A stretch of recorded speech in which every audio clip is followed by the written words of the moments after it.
W7 live from the RESCH. Halftime, the D3 game, 29-21. Xavier over Edgewood. Thoughts on the first half, Ed? Real impressed by Xavier's defense. Their energy is, you watch Coach Vanahay over there, and he's all over the place, and that's translated to the players, too. One thing to watch out for, though, is Hallie Vanahay, right before half, drew a charge, went down hard, got taped up. She's back out there now. We'll see if that injury bothers her in the second half. But their energy is just, it's really bothered Edgewood, who seems rattled and had some point-blank looks that didn't fall. Total of 2, 4, 6, 7 players score in that first half for Xavier. What stands out from the numbers on this one? Just the balance. Just the balance, as you said, with the points across the board. It hasn't been that one person stepping up. It's been everybody stepping up. Total team effort from Xavier. Edgewood is a very, very strong team, so you know they're going to come back and come with a big rush. Can Xavier hold them off, or can Edgewood get over the hump?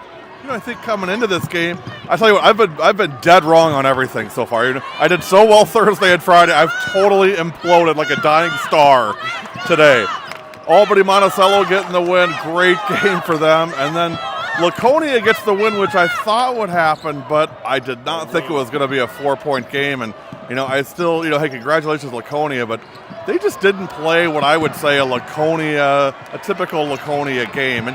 And you got to give credit to Cuba City for that. I think that's what it is you got to give credit to Cuba City's defense. When you watch a game on film, tape, whatever, you don't understand how quick teams are. You can't read that. You can't read how strong they are. You can't read how strong they are in the passing lanes. And that's what Cuba City did so well. Just a tough shooting day for Olivia Olson. Really kept them from winning the state title, but that's because of that Laconia defense was so strong. That's a number one offense in D3, Laconia. To only score 47, or D4, I'm sorry. I think you would have thought that's going to be a win if you hold them to 47. Just too strong. Well, not many teams have done that, and 28% from the field. Like in that second half, Cuba City really had a window to kind of jump on Laconia, and they just. And again, conversely, you got to give credit to Laconia's defense for that. They played excellent defense.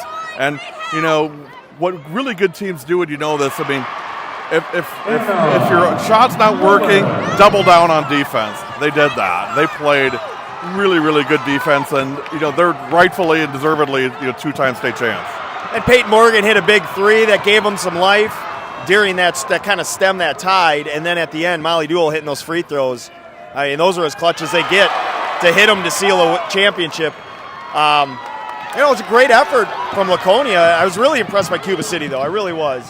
Having seen Laconia so often, on W7, we kind of thought it would be a bigger game for them. But it was the one thing we did notice is how quiet it was in this place during that game. For whatever reason, if it was because of the overtime game in the D5, there was just no energy, and I really felt Cuba City took advantage of that. Did a great job taking advantage of that quiet and that dull that was happening in this arena, and unfortunately, they just couldn't get over that hump.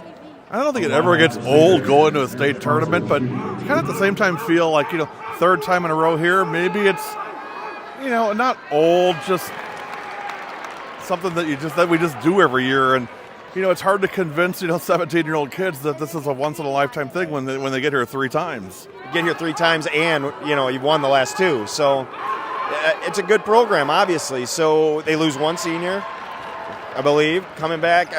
Callista Vandenberg, right, which is a big one. She was big in that first half. She kept them in the game in the first half. So you lose one senior. You look at them coming back next year and looking for a three-peat, but they're going to have to come with a heck of a lot more energy in 360 some days. The D3, 31-26 at the half. Hi.